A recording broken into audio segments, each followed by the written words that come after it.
The first time you ever solo an airplane, it's a wild experience. You go up there and just realize like your life is in your hands. If I screw this up, I die. Like there's nobody else here to land this plane but me. It does remind me of entrepreneurship because that's Yeah. essentially what you do when you start a business is you take off and there's nobody in there with you and it's up to you to fly it, to land it. This is Neal Isaacs, the Raleigh Business Broker. Excited. Welcome, everybody. I'm thrilled to have Clint Fiore with us today. Clint is the CEO of Dealonomy, a seasoned expert in helping people buy and sell premium small businesses, background in entrepreneurship, executive leadership, high tech systems. And he's built an M&A modern brokerage firm that brings simplicity and clarity to complex transactions. So Clint's not just a deal maker, he's a pilot. And we are going to fly through some topics today from who is Clint to the state of the S&B market to his platform, Dealonomy. Clint, welcome to the Raleigh Business Broker Show. How are you, buddy? I'm doing great, man. Thank you very much for having me. I am excited to talk to you. I know oh man, I met you first at IBBA I think so. eight, 9 years ago, probably. Yeah, we've known each other a while. And we were both new brokers, and you were teaching a course. Hmm. Or I thought you were a new broker, but I was like, how's he new and teaching a course? But that's kind of the Clint way that I've learned Yeah, over the years. You don't do anything halfway. You just dive right in. right on. Yeah, I think when I came in, I had a little more hair. I was a little more youthful and knew technology a little better than the average business broker at the time. And I think they quickly recruited me to teach about CRMs and automations Yeah. and things like that. So those early, the first few conferences I did at IBBA, they quickly figured me out that I could add something that was well needed to the brokerage space. Love that about you. Love your abundance mindset. Always willing to share. And that's what we're going to get in today. But first, I want to learn more about you. Because you're a complex individual. Is that a fair statement? So in some ways, my background's a little complicated, but in other ways, I'm pretty simple. Let's get into your background a little bit. Yeah. How did it, give me some of your early wins? How did it all get started for you? Yeah, I kind of got to business brokerage in a roundabout way. I had various sales and marketing jobs and, putting myself through school and then freshly out of college and then got the entrepreneurial itch and started a company and kind of became a serial entrepreneur. The first major startup I did was a manufacturing company that I raised angel investors for in the hunting and outdoor world. And it was in Central Texas, and we made a hunting and outdoor product that was very innovative and different and was kind of a rock star, uh, quick growth product company. And eventually that company sold, and I helped start a technology company after that.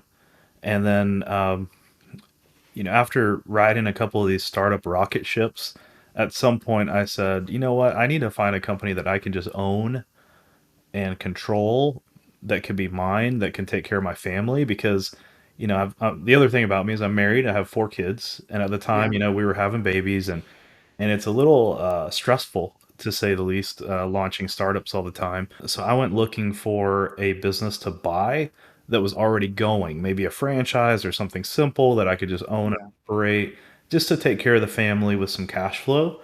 And that's when I discovered this whole industry. I was not planning on becoming a business broker, um, Yeah. but I just kind of saw an opportunity as I started navigating this space as a buyer, and was kind of frustrated with the difficulty to find a good deal and to get a deal done when you did find one, and Yeah. the lack of quality of representation and information and the lack of transparency in this market kind of drew me in, because I knew there was a lot of people like me that were looking for good opportunities but were having the same type of struggles.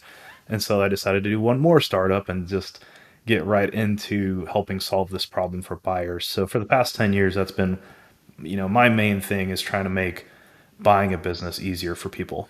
Yeah, that's another thing I remember early on in meeting you is you named your first brokerage company Texas Business Buyers, not Yep. brokers, not sellers, but it Mhm. was buyer focused or it was around serving buyers Yeah.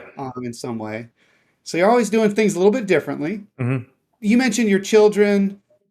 I mentioned aviation. You're a pilot. I am, yeah. Originally, I wanted to be a pro pilot, so that's what I studied going to school. So I've got Yeah, a degree in professional aeronautics, and so like I went to an aerospace college, and then got all my flight ratings. So I'm commercial pilot. I'm a commercial pilot with flight instructor ratings and things like that. So I did that for a bit, but discovered ultimately that wasn't the career path I wanted. yeah, Once I kind of learned more about myself and that I'm more of a creative entrepreneurial type, and that working yeah, in the aerospace industry, you inevitably just end up at this huge company climbing the corporate ladder forever, and it's based on seniority. And I'm more of a I don't know, I'm more of an entrepreneur at heart. I like doing things my own way, yeah. and swinging for the fences kind of thing. And so I finished my degree, but by the time I was about to graduate, I knew professional flying wasn't for me. But I figured maybe I'd fly for myself one day instead of flying for somebody else. And so I managed to do that, and I don't think my education has gone to waste. And I enjoy aviation as a passion and a hobby now. Is it fair to call you a risk taker in the aviation space, and maybe that blends into entrepreneurship a little bit? Yeah, a little bit. I aviation's all about risk mitigation Yeah, and yeah, and trying to be safe. But yeah, I think there's a certain draw to the first time you ever solo an airplane, it's a wild experience. You go up there and just realize like your life is in your hands, and yeah, if I screw this up, I die. Like there's nobody else here to land this plane but me. And that thrill of when your instructor first gets out of your plane and you take off and land by yourself, it does remind me of entrepreneurship, because that's yeah, essentially what you do when you start a business is you take off, and there's nobody in there with you, and it's up to you to fly it, to land it, and it's high risk, high reward. yeah, yeah. I use the airplane analogy with our deals a lot, and Hmm. except I'm the pilot in that example because we want to shepherd them on their journey. Hmm. Um, okay, back to kind of your mindset. I know you're an EOS proponent. You like the EOS system. With all this business building, and it seems like there's the operator and the visionary type mindset. Would it be fair to say you're kind of on the visionary mindset, like you're thinking of the bigger picture type of Yeah. scaling things? Yeah, Yeah, I've been a EOS fan and user of their system for probably 5 years, yeah, and I really bought into that system. I'm definitely a kind of a stereotypical entrepreneur where I think big, I think goals, but I have sometimes a hard time staying focused and minding the details, and so creating, working within an operating system that forces you to have accountability and structure. I feel like I love so I know myself well enough at this point that I know I thrive being able to stay in my zone of genius in the visionary seat as long as I've got appropriate team and structure and systems around me. And the yeah, EOS system really kind of creates that automatically if you just follow the bouncing ball of how they do things.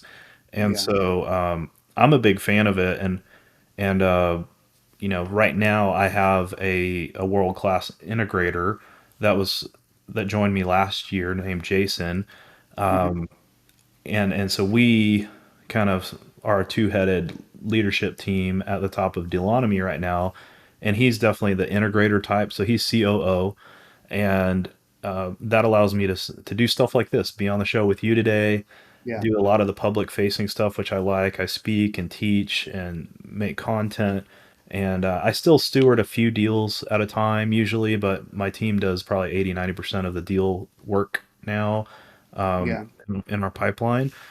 But uh, but yeah, it's changed my life having the two people that I interact with most is Jason as COO and Rachel, my executive assistant, and just hmm, having like a great EA and a great COO has absolutely changed my life, because it's allowed me to have that daily keep the trains running on time, don't yeah. let any balls get dropped, and keep that traction going in our organization. Yeah, a mutual friend of ours uses that expression, "death by a thousand cuts."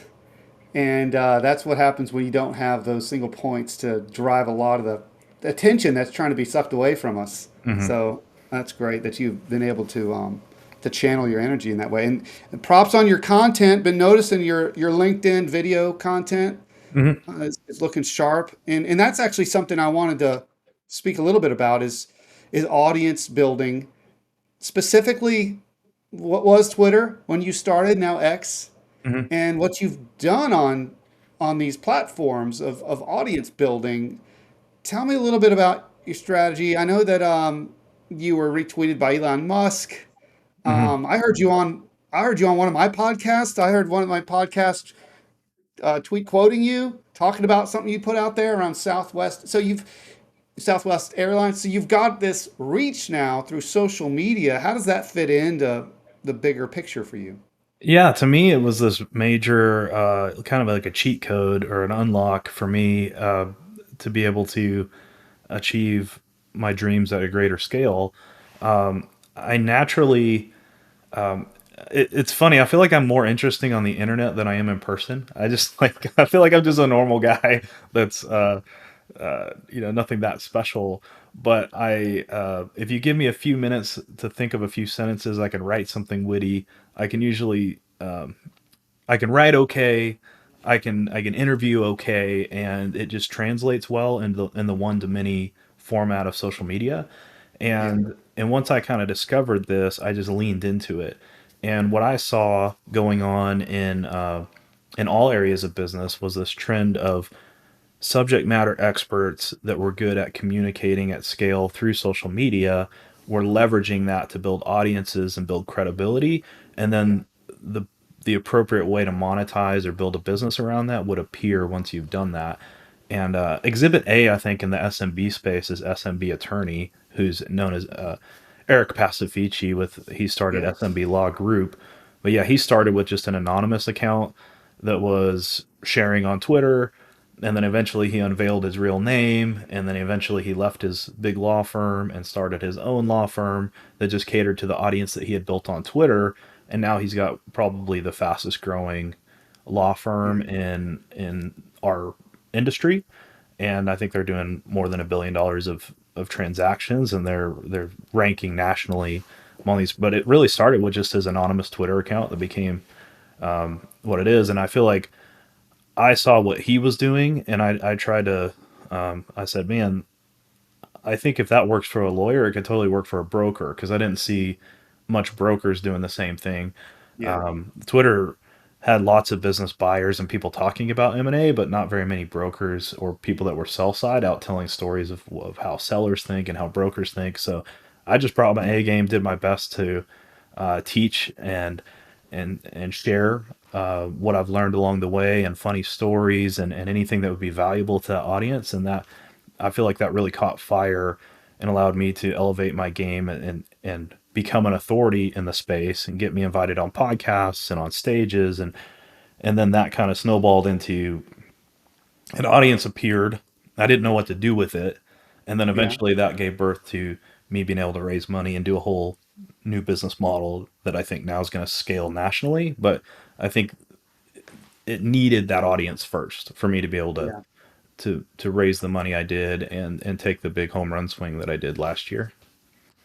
Two caveats on that, or follow-ups. Number one, with Eric and SMB Law, we just did a deal with him, and the business buyer came from the SMB world. He's a searcher. That's going to be like kind of the next thing we segue into, Hmm. like what's going on out there. But definitely have intersected with his orbit, and I think it's similar to what we started with you, abundance mindset. Who in what world does an attorney just put free information out on the internet, right? But turns out when you give first, then things come back if Hmm. you do it in a smart way. So, and I think that's what you're doing as well. That tweet that you just did, you shared, you said, props to a few business brokers, and thank you for. I was on that list, but the amount of volume that I mean, you've got a big Twitter follow, a big X following, Yeah. and within a short period of time, 20 something thousand impressions, people are DMing me. It's just one tweet. It's amazing the reach, the digital shadow Hmm. that that can come once you've built that audience. And you can use it for good or for evil, as we've seen with some political folks out there. But I like to think you're using it for good. I guess time will tell, right? I like to think so. Yeah, I mean Yeah, it's been tremendous. All it is people that use social media are humans, yeah, and this world, it's the humans that make the world go round. And step one of doing anything at any scale is people have to know you exist. They have to know you exist, and then the next step will be they have to like you, they have to trust you. yeah, And if you can use social media to create that leverage where now a whole lot more people know you exist, like you, and trust you, it just opens all kinds of doors. And it becomes you kind of get this critical mass of following to where you can almost just manifest things. I don't want to use that as like a spiritual woo woo term, but it's just Well, the fact that it's nothing crazy about it. It just means I'm now connected to hundreds of thousands of people. yeah, And if I speak something out that is, that very niche thing that I'm looking for, odds are someone in that audience is that perfect fit, or they know someone who is. And so I'll give you some examples. I wanted to climb Kilimanjaro in the end of 2023 for my 40th birthday. mhm, My wife didn't want to do it. That's not her cup of tea, was climbing big scary mountains. And so yeah, uh my most of my friends couldn't just take off in the middle of a school year, or in the middle of work, to go to Africa for a few weeks and summit a big, top global mountain. So I put a tweet out there and I said, "Hey, any of you guys from, in the business world want to take off and go summit Kilimanjaro?" And next thing I knew, about 30 or 40 people raised their hand. They were interested. We yeah, called up a guide and got an itinerary figured out. And then I put out a payment link to say, all right, first people that want to do it, let's book it. And we ended up 12 committed, and 12 of us wow, from Twitter just showed up in Tanzania on the other side of the world and climbed a big mountain together. And that's the kind of thing. It's like I didn't need all 100,000 people in my audience to go yeah, climb yeah, Kilimanjaro. I just needed to find my 12. And so within that big enough sphere, you'll find what you need. And so if you grow a big enough sphere, you'll always be able to find something. And I've had other crazy stories, like I just made up a hypothetical when I was teaching on Twitter. So I was like, hey, a lot of you say to me, I want to buy an HVAC or an electrical company, and that's what everybody's trying to buy right now.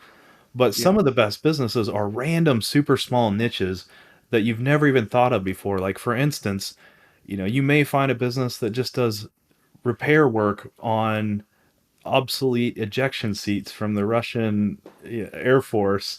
And, or it was something obscure like that I just made up sure, as an example to make a point. And I yeah, got a DM like 20 minutes later, and someone goes, "Do you really have an ejection seat repair business? Because that's what I've been doing for 20 years, and I would love to buy that business. I'm an expert in ejection seat repair." And it's like, whoa. So I wasn't even trying to get that, yeah, but it just shows that if you have enough of a following, um, you can find those needles in a haystack. And if you're a broker, part of what me and you do, Neil, is we're building puzzles, right? So it's like sure, every deal is a unique situation. It's a unique seller. It needs a unique buyer. Often it needs, sometimes it needs capital partners, and like putting together a deal is just building a puzzle, right? And so mhm, if you're able to build a big audience and to describe the missing puzzle piece, and that puzzle piece shows up, magic happens. And so that's a yeah. big thing that I think is universal. If you're in if you're in any career, any business, building a large social media following just helps you solve problems, find missing puzzle pieces, and get more things done. Because you can find those, and then you just have a lot of people that are rooting for you, and that helps too. Yeah, and I think it helps. It's a weird thing. It's not the way that humans have worked before social media, this Hmm. one to many.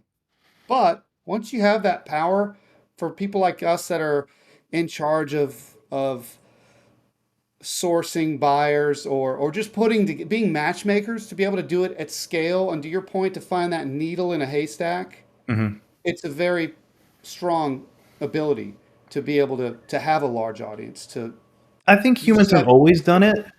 yeah, I just think it was harder in the past. yeah, So like I think before the internet, it would be like you'd have to be, president of your local Rotary Club and member of your chambers of commerce, and hmm, those all those things are still relevant and applicable, but I feel like you can times that by 1,000 without yeah, having to go politic and schmooze and glad hand and work your way up to the local yeah. top of the pyramid. I think you can just let your content, your voice, your authenticity, the quality of your work speak for itself, and magnetize the right niche audience.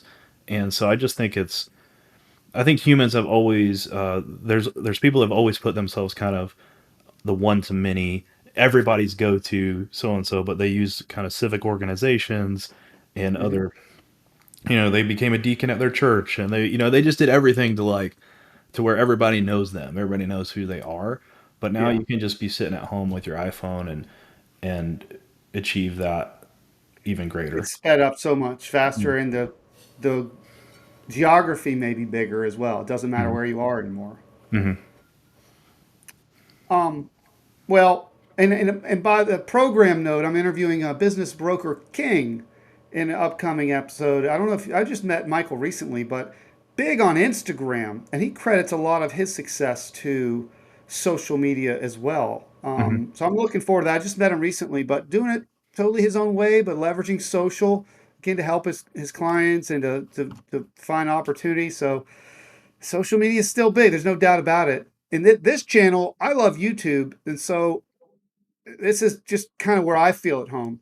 And welcome to the video space. I know this is something that you're leaning into. You built a huge audience on X, and now you're doing a lot more video. I'm seeing it on LinkedIn and other places. So I'm I can't wait invading to see YouTube that. too. So if you're watching on YouTube, if you're a fan of Neal's, I'd love it if you subscribe to my new channel. It's at Clint Fiore, CLINTFIORE. But I'm going to be doing long form YouTube videos where I teach all about business brokerage, entrepreneurship, but also other passions in my life. I'll be talking about aviation and homeschooling and family topics and personal finance topics along the way. I also do a lot of book reviews. I love reading Yes. and so I'll be dropping those types of videos on my channel, and that's just kind of a passion project. But yeah, I'm looking forward to seeing if I can grow on YouTube. And I've hired a videographer that him and I are getting together a couple times a month and just shooting Yeah. whatever whatever's on my noggin, and hopefully can provide a lot of value to the YouTube audience. Love that. And we'll get all your links in the show notes here Hmm. before we publish this. But okay, well, let's push forward because I'm glad we did dig deeper into Clint. I wanted to get into this kind of state of the buyer market, and we'll spend some time on Dealonomy. But like I was saying, that buyer that came through on our Plum Co, he met Eric through Twitter, probably through the S&B law. He probably took, Walker Diebold's course. I know he watched Will Smith's. He listened to Will Smith's podcasts, Yep. Acquiring Minds. He probably watched Acquisitions Anonymous. Like there is a lot happening Oh, in yeah. the SMB world, and I kind of liken it to you used to have. Now we have shows out there like this one and others, and I'm a big Hormozy fan. There's a lot of different brands out there and people that are packaging shows and just putting together great content. And this is kind of new, but it's been evolving. Like back when we were talking about the early days, you just had business buyers. Hmm. But now you have searchers, and ETA is this big thing, and SBA departments have specialty wings that deal with ETA. So I'm interested, especially since you are so strong with business buyers. Your take just on the state of the market, the SMB market, what's going on with buyers and these incubators? What are you seeing out there, Clint? Yeah, I'm just seeing more buyers than ever. Like, Yeah, I feel like people are being attracted to this space in record numbers, and it's funny because part of the reason I positioned myself for the last 10 years to be the most buyer friendly broker out there was because I saw all the other brokers go in the opposite direction. Like everybody was just competing for sellers. But I thought we were gonna get into a buyer's market because of the demographics of the baby boomers and the silver tsunami and all the all that Yeah. $10 trillion wealth transfer you've heard about over the years. My thought was, man, if I can just corner the market on buyers, eventually, if there's more sellers than buyers, then everybody will want to come to me, to sell their business. If I've got the biggest buyer audience and the biggest Yeah. trust of that network. But what I didn't predict is that the real tsunami was coming buy side, so Yeah. I think demographics aside, yeah, there are a lot of baby boomers retiring. Yeah, a lot of them do own businesses, they don't have successors lined up. But I think that demographic balloon in the the basketball and the water hose, it's the baby boomers coming through.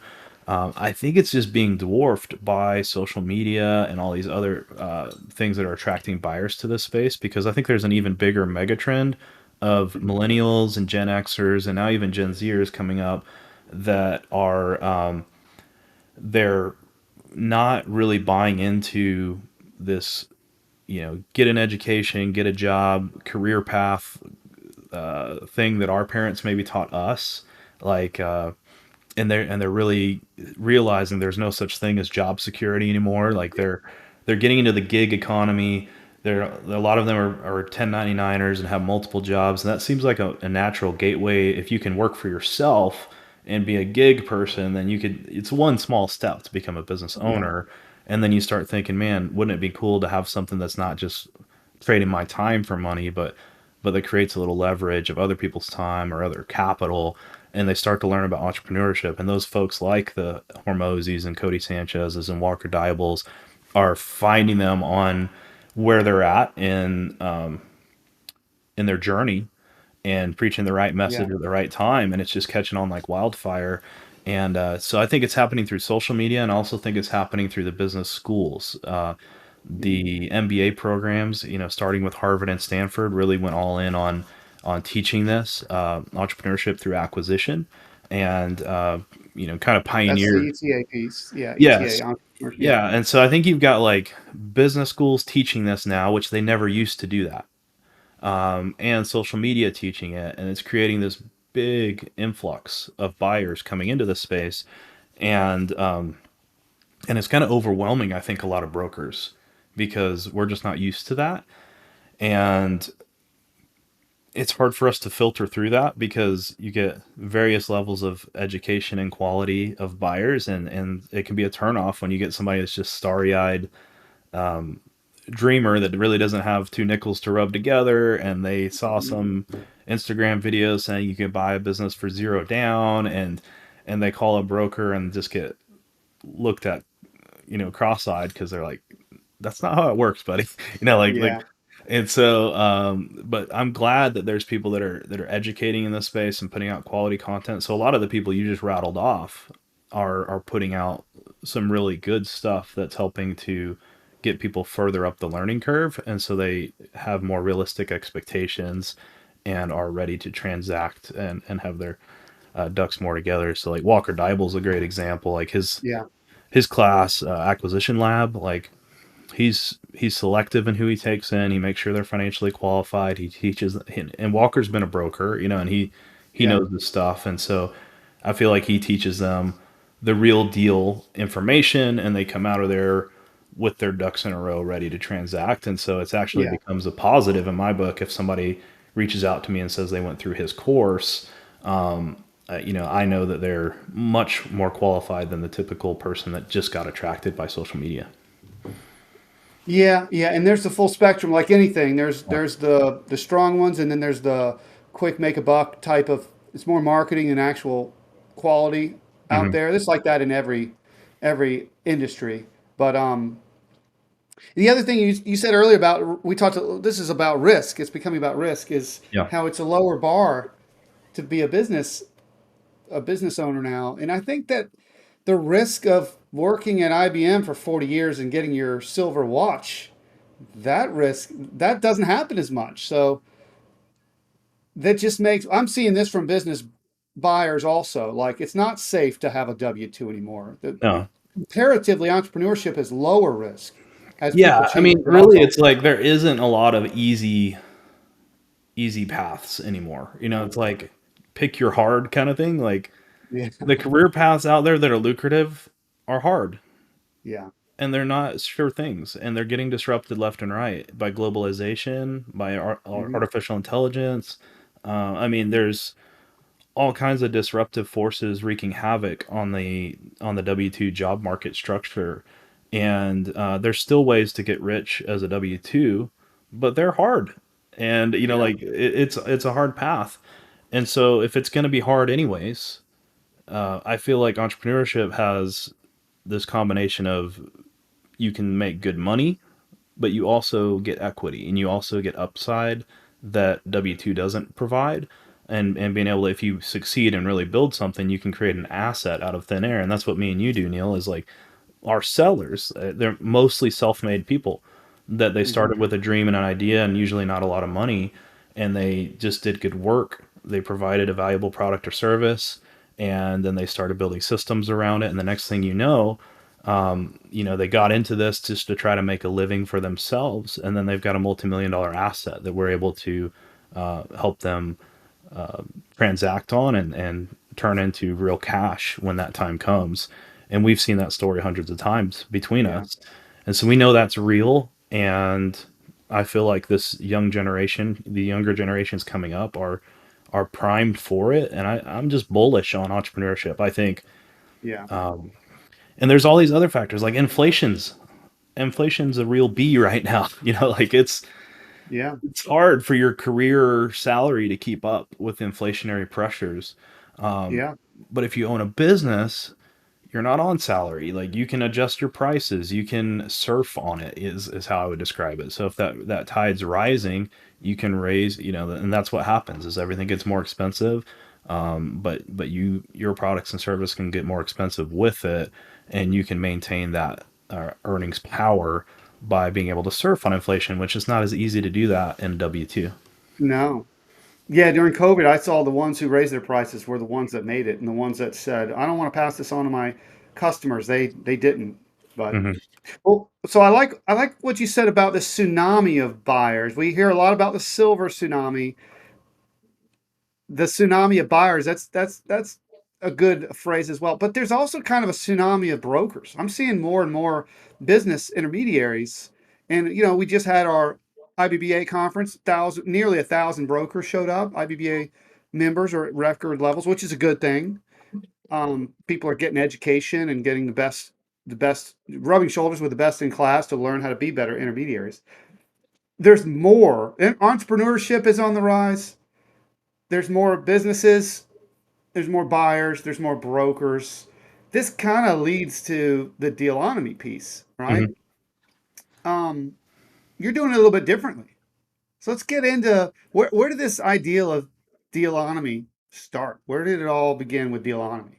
I think the seeds were planted early, you know, like really 10 years ago when I first got into this industry, when I named my business Texas Business Buyers, I was Hmm. already thinking, like, I want to be the most buyer friendly broker there is. Yeah.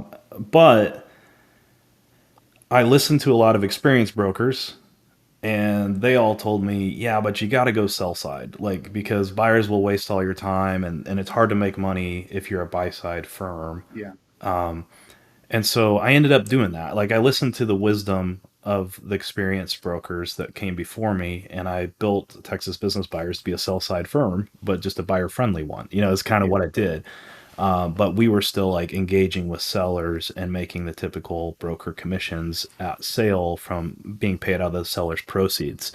And we did that for a while, but I think I realized in the last couple years, starting with the Twitter audience blowing up, is that buyer tsunami didn't have anyone really catering to their need to transact. Hmm. And I feel like there was a lot of people selling them the dream and selling them courses, but they were having a hard time actually buying businesses.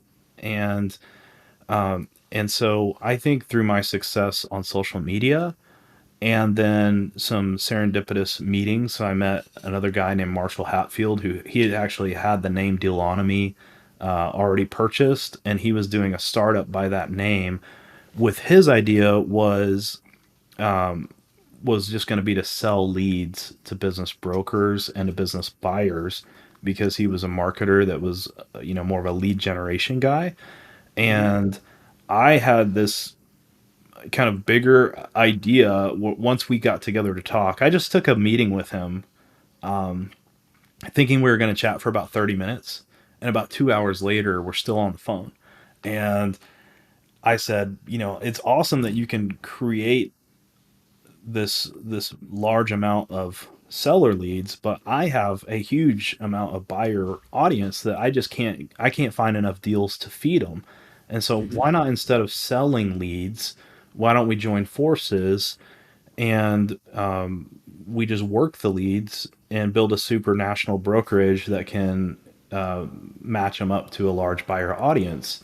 And so like that's how the idea was born. It was just kind of me and another guy putting our heads together. He had half the idea, I had the other half the idea, and then it was like once we got together on it, I think it just clicked, and we knew that was what we needed to do. So we joined forces, and I think what meeting Marshall, growing that social media following, and then the macro environment of this buyer tsunami, and nobody really making their lives easier to transact, made me kind of work up the courage to reinvent our business model and say, you know what, Yeah. if we raise a little capital, build some technology, build some systems here, I think we can solve the buyer's biggest problem. But we have to lay down some infrastructure, and so that's why I decided to raise money and pursue it at scale. So that's essentially what we're doing. We feel like we understand the modern business buyer's biggest problem, and that's just it's hard to find a good deal. And Yeah. they feel like people get attracted to this space, and they're like, yes, I'm in, I want to buy a business, but then they get kind of stuck in quicksand, like a quagmire of just not able to get it done. And so they Yeah. they wanted to leave their job and buy a business. They didn't want to spend a year or two becoming a full-time professional searcher. Like that's not what they want. They want to just own a business and operate a business. They don't want to become a professional business buyer. And Yeah.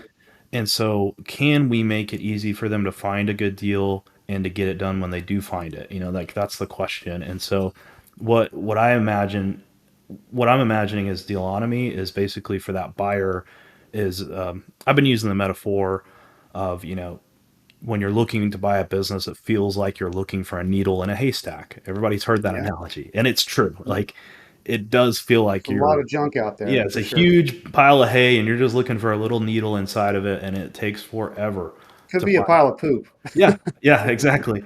And you may never find it. You may never find that needle, and you could waste a Yeah. year or two or three of your life pursuing this dream and never get it done. And what I want to create with Dealonomy is I'm calling it just a needle store. So like imagine there's no hay, there's no barn, there's just a Yeah. nice storefront. You walk in and in well lit rows there's needles. And you can just go pick one out and Yeah. take it to the register and buy it and be on your way because you're not trying to become a full-time hay Yeah. sorter. You're trying to become a needle owner, like I don't Yeah. know, that metaphor runs out at some point, but that's what I'm trying to well, that's what I'm trying to create here. So we're trying to solve that problem, and we're doing that in some unique ways. Okay.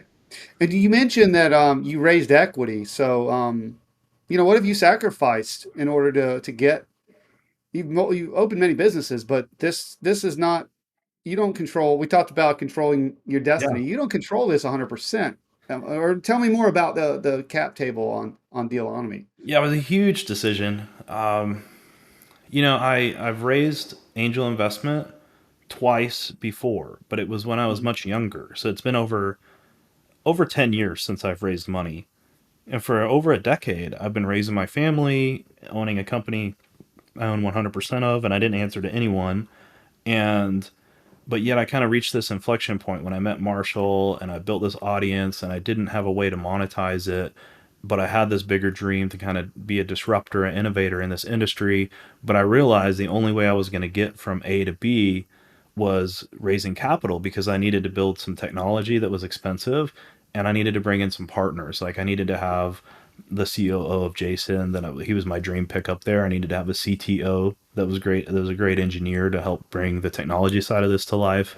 And my business brokerage, my small little team as it was, like it couldn't afford that type of talent and tech investment to really go big. And not to mention, we're going national and we need like a national marketing rollout. All this is Mhm. expensive.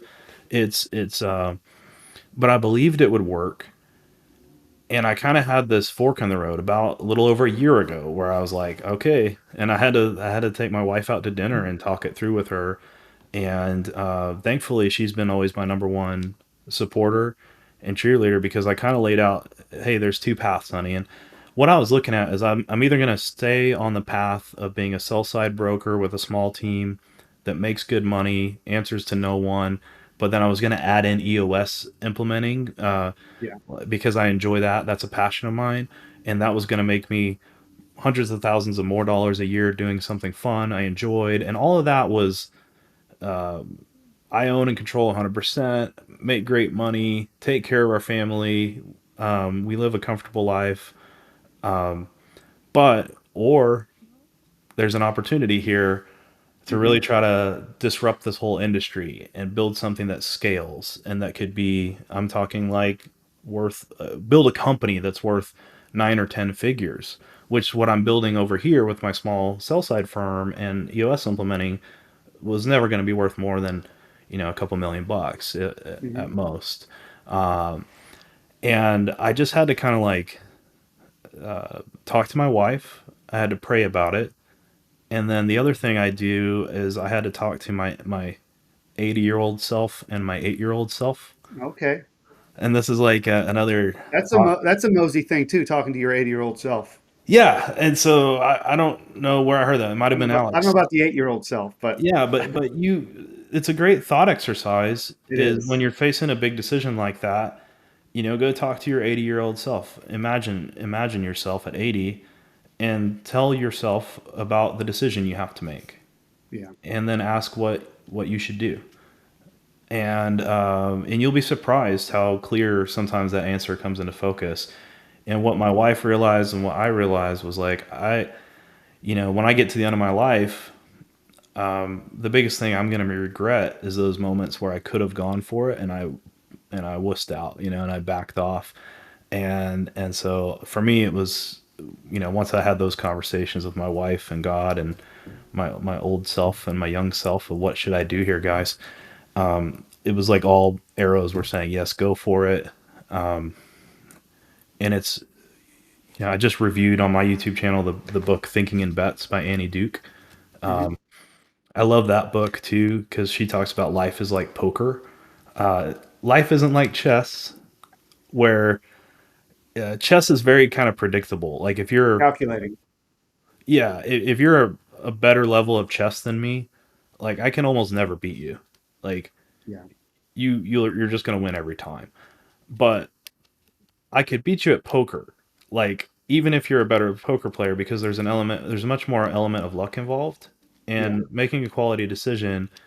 A lot of it comes down to pushing your chips in when the odds are in your favor and knowing when to be brave and do that. And I just saw the odds, and I knew Hmm.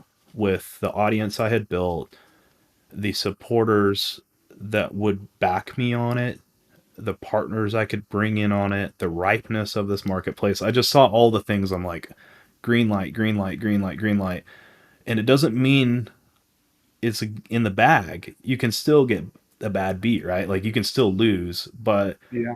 but when you've got the odds, and if you want to win the tournament, if you want to go big, like you got to push in chips when you have the odds. And I just felt that, and I made that call. And so far, so good. I'm knock on wood. I'm a year in from raising the money. I did that about 1 year ago, but we Yeah. just launched about a month ago, maybe So, 6 weeks. give me the plan. You're at the one you Yeah, launched, you raised the money, you yeah, launched what last month? yeah. May 12th. May 12th. Where do you see this going? 1 year, 5 year, 10 year? What's the trajectory? Where do you want it to go? Yeah, so right now, if you go to dealonomy.com, we have about, I think, 27, 28 live transactions in progress that equal over 100 million of enterprise value. Mhm. And that's pretty dang good for like, just 6 weeks into our For a journey new here. platform, yeah. Yeah, and so I'm imagining, by this time next year, if we were to do the show again, we'll have 100 plus deals on the marketplace that will equal several $100 million of transaction Mhm. volume, and our model just scales really well. And so what I'm imagining is having a network of, 100,000 plus active business buyers and maybe tens of thousands of them being paying subscribers to our membership program, and then transacting hundreds of deals or potentially over 1,000 plus deals a year Mhm. on this platform. And at that point, I've got a business that I'm CEO of and a major shareholder of that's probably worth 9 or 10 figures, and it's bigger than me. I've truly built a business that's a tech company that scales, that's making lots of lives change every year, and that's really our mission. Is like we're trying to help people engineer their dream life, and that happens from Yeah, buying and selling businesses. And so we just want to help thousands of people a year buy or sell a company, and we want to build the team and systems and technology to do that at maximum speed and efficiency. And um, and we think we have a really unique business model to do that, and it's just way different than every other broker, which is, most brokers are kind of like the real estate firm business model, and they're small teams that are commission based, and they make their money sell side. And we're going to be a large team that is generally salaried teammates that are salary plus bonuses, and we're going to make our money buy side, and okay. and we're going to centralize and speed up the whole process with our technology.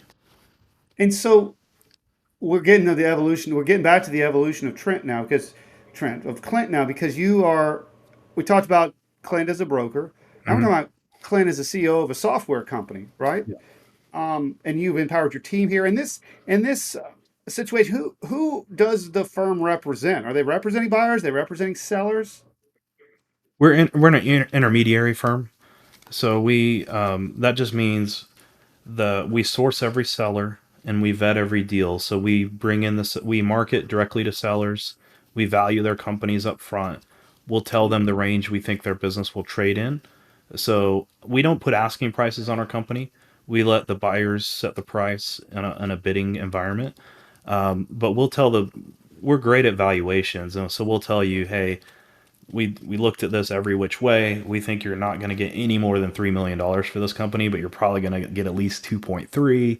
And so if you're Yeah. willing to take an offer between 2.3 and 3, we'll build up a really nice package, and we'll take you to our buyer network, Mhm. and they'll make competitive offers, but you're going to sell somewhere in that range, and we can reliably predict that.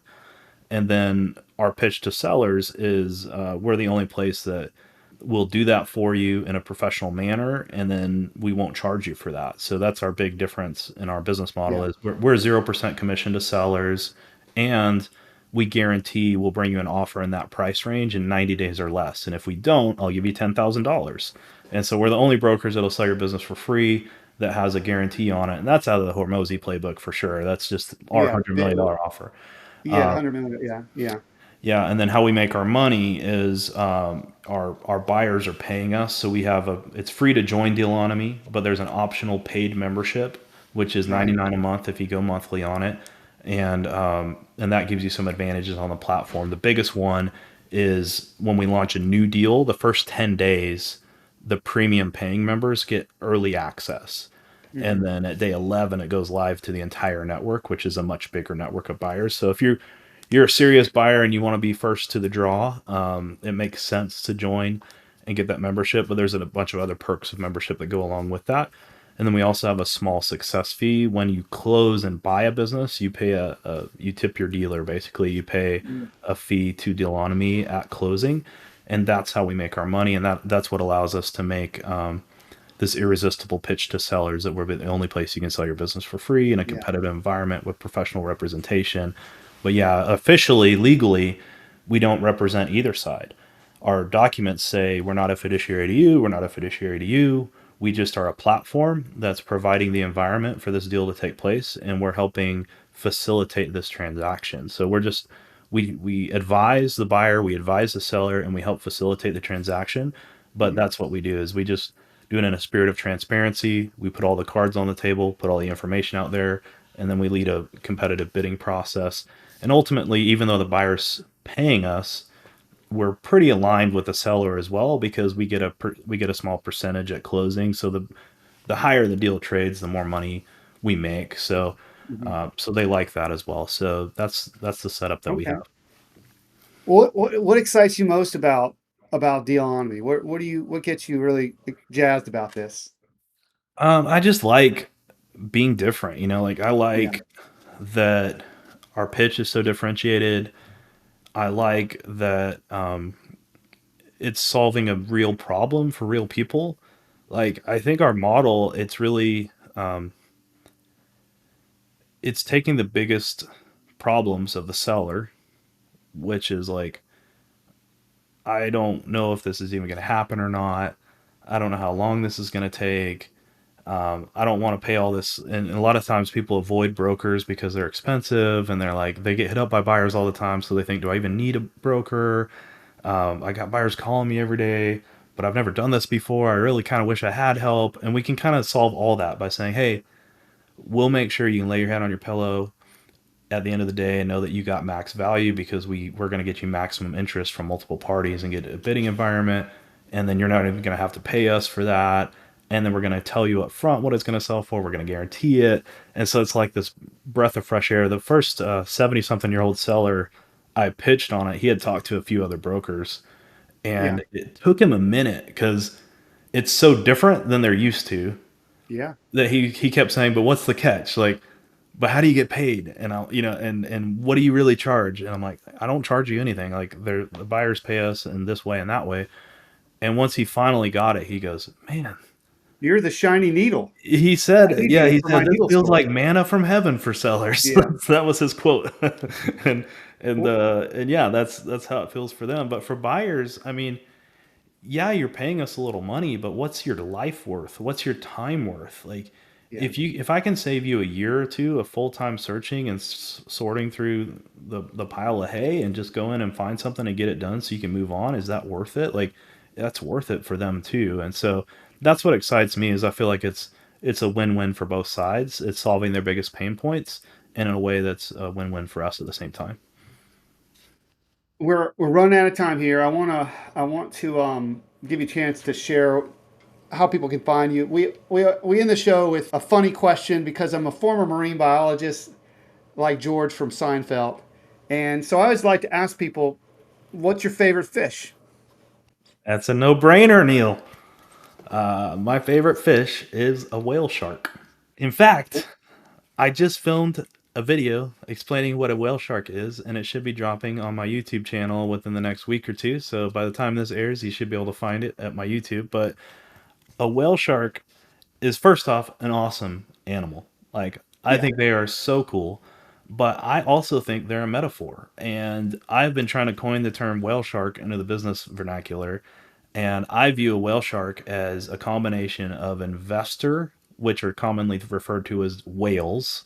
Those Uh-huh. are, when you think of like high net worth people that wealth managers seek out, or the high roller casinos seek out, they're looking for the whales. Those are the people that Yeah. are the big money people. But sharks are, you think of entrepreneur, like because of Shark Tank, right? And I think the best people for the SMB space that are going to win bigger than anyone are whale sharks. They think like an investor, but they have the DNA of an operator, and they are business people at heart. And the actual fish, whale shark, as you know, is a shark. So like they are a shark, which means they are an entrepreneur, but they behave kind of like a whale, like, and that's, they're Yeah. filter feeders, and they get bigger than every other shark by having kind of whale-like chill behavior and feeding on massive amounts of plankton and other things like that. And anyways, I love that metaphor. I kind of break it down, and I'm probably going to write a book about how to Okay. become a whale shark in the small business world. And so that's definitely 100% my answer. Final answer, Whale shark's my Love favorite fish. that. I love that. That's a good one, Clint.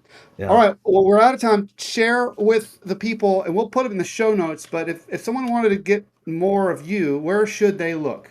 Yeah, so our platform is dealonomy.com, and then my personal stuff is all in my name. So it's if you can spell Clint and then Fiore, Fiore, that is where I'm at on all of the social networks. And so pick your favorite, give me a follow. I'd love to connect with you and be part of your journey. Well, thank you for sharing that here on this show. And Clint, it's been glad to know you. Glad to call you a friend. Looking forward to seeing where Dealonomy goes. And until next time, on behalf of Clint, this is Neal. Until next time, Mal Hala.